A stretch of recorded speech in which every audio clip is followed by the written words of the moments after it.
Tena ny araba de plastic vavy amin'jitakarivan'ny alarobia ity ampitiavana no erana aminao ary anasananao ihany koa anaraka hatramin'ny farany indray ny vaovao eto amin'ny fahitalavitra MATV ny zava-misy eny anivon'ny fitsarana eny no naresaka tamin'ity androany ity ankoatr'izay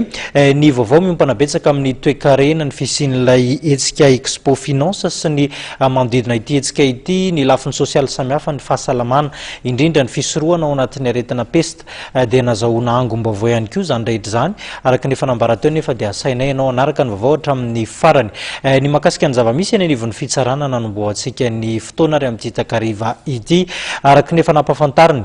dia nanomboka androany ny fitokonana izany tanterahan'ireo mpitsara sy ny mpiraki-draharaha rehetra tao anatin'ny famalina ny fangatahana izay nataon'ireto mpiraki-draharaha sy ny fitsarana mpitsara ireto no nanapahana hevitra zany fa hanomboka ny fitokonana izy ireo tamin'ity androany ity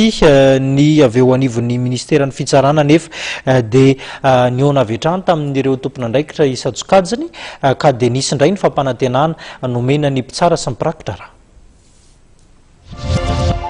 Niditra tamin'ny fitokonana faobe ny mpitsara sy ny mpiraki-draharaha eny amin'ny fitsarana nanomboka androany raha ny zava-nisy teny amin'ny lapan'ny Anosy tamin'ity andro voalohany ity maro tamin'ireo birao no nikatym-baravarana na dia izany aza dia nisy ny ampahana mpitsara mbola nanio ny asany ny atoandro teo ihany koa dia noraisy ny ministra ny fitsarana teny amin'ny birao fiasany teny Faravohitra ny mpitarika ny sanjikan'ny mpitsara SMM sy ny sanjikan'ny mpiraki-draharaha mbola fampanantenana anatotosany fitakina no nataon'ny ministera nambaran'ireo mpitsara sy mpiraki-draharaha tao aorian'ny fihaonana famitohy ny greven'izy ireo mandra-pahazoana valy ny mahafapo. Rehefa fampidinika tamin'ny madame le ministre zany izay teo dia mbola nametoky ihany izy fa ho tanterahana cette fois-ci kosa aloha tena hoe ho tanterahana amin'ny antsipiriany ny fangatahanay ary miandry an'izay fanatanterahana ny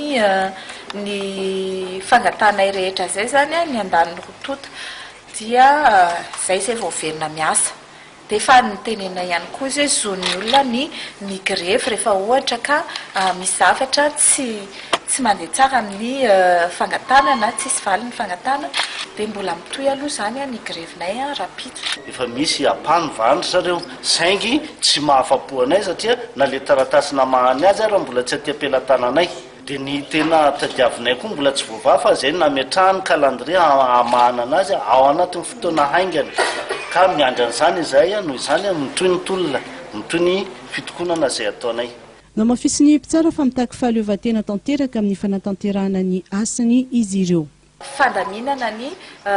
fahaleovan-tena ny fitsarana misy ny tsy fitsabana ao anatin'ny fitsarana ny fanatanterahana didim-pitsarana ary ny fijerevana ny tontolo izay iasanay satria misy lalàna izay tokony amboarina ao anatin'izany. Ny fanatsarana ny tontolon'ny asan'izy ireo kosa no takiany sanjikan'ny mpiraki-draharaha nambaran'ireo mpitsara sy mpiraki-draharaha fa manerana ny nosy ny greve tanteran'izy ireo izay itohy rahampitsy 12 septambra.